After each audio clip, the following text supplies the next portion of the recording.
Kyle's in now for sports. You know, as the weather warms up, so much more of the events going on bull riding, for example. Yeah, this was a big weekend for bull riding here in the Midwest. I mean, we had the one in Marwayne on Friday night. And then last night, the 9th annual Canadian Pro Rodeo Bull Riding event was held in Marwayne.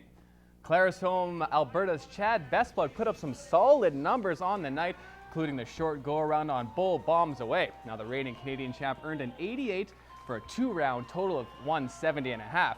Now, meanwhile, Beau Hill entered the short go with the second best score of 85. Unfortunately, Hill was no match for Ruckus Juice, who changed his direction, causing the man from Montana to get bucked off. Now, the ride of the night belonged to Ty Patton of Buck Lake, Alberta, sitting in a tie for third place, riding Men in Black.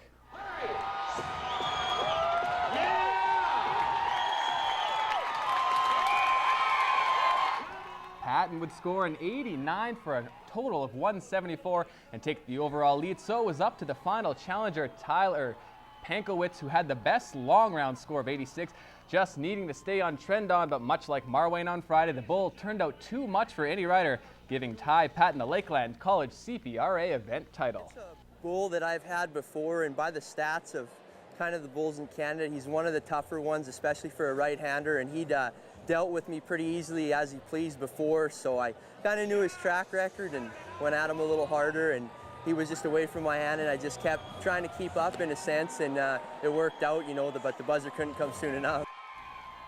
The Universal Heat were looking to do something never done before in club history today, win the Western Canadian Bantam AAA Championship.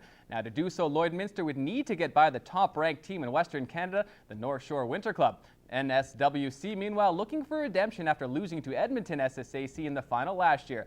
And not a great start for the Heat. Just 17 seconds in, the Winterhawks take it to the net. Justin Almeida gets credit for that one, and it's 1-0.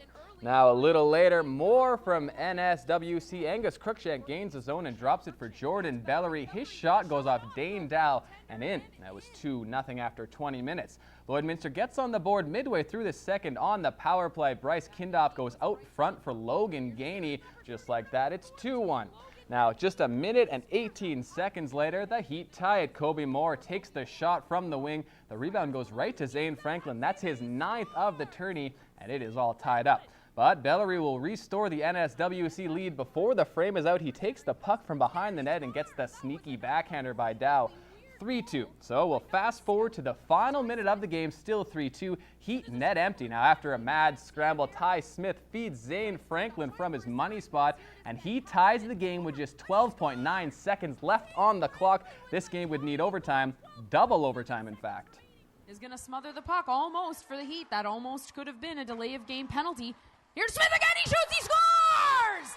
Nolan Neen wins it for the North Shore Winter Club with a bullet on his belly. She is pumped. The North Shore Winter Club takes the 2014 Western Canadian Bantam Championship with a 4-3 win. It's a tough break for the Heat, but they can return home to the border city proud after an outstanding season.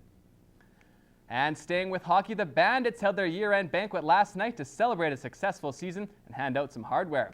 Jordan Schneider was one of the big winners of the night as he took home the Coaches Award and Most Improved Player, much to the delight of his teammates. Two-time NEAJ BHL Defenseman of the Year Mike McKay was named the Bandits' Best Defenseman and top playoff performer, while Captain Chris Romanchuk was team MVP and top scorer.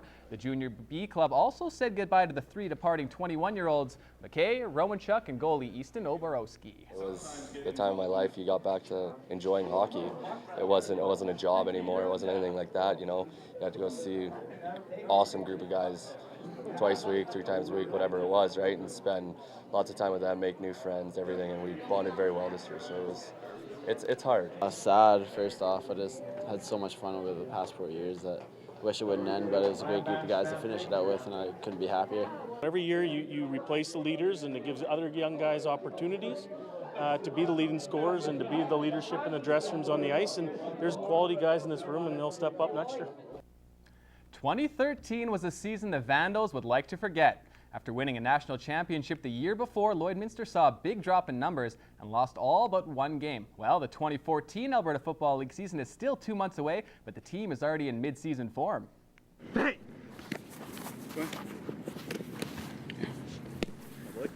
The Green and Black have been practicing indoors since January, but this weekend they decided to take it outdoors. The team has had an influx of young local players this offseason, and President Glenn Dembicki is happy with how the Vandals rebuild is progressing. Last year was year one. We're working on year two, and you know the arrow's pointing up. Definitely, I see it. A lot of signs of it. Just with the enthusiasm, we got a lot of young talent coming out. I mean, for me personally, it's just, especially being a new guy, is just go as hard as you can. Like, it doesn't matter what happened last year. This year's a whole new year, whole new game. I'm going to bring it as best as I can. Now, a lot of the skill players have been meeting a few times a week to build chemistry, and it looks like the Vandals will be an offensive force this summer. Our O-line's going to be a little more solid, which will give our QB time to throw the ball. And with all these receivers coming out, you know, for weeks here, catching balls over and over and over, that should be our strength. The AFL season kicks off on June 7th.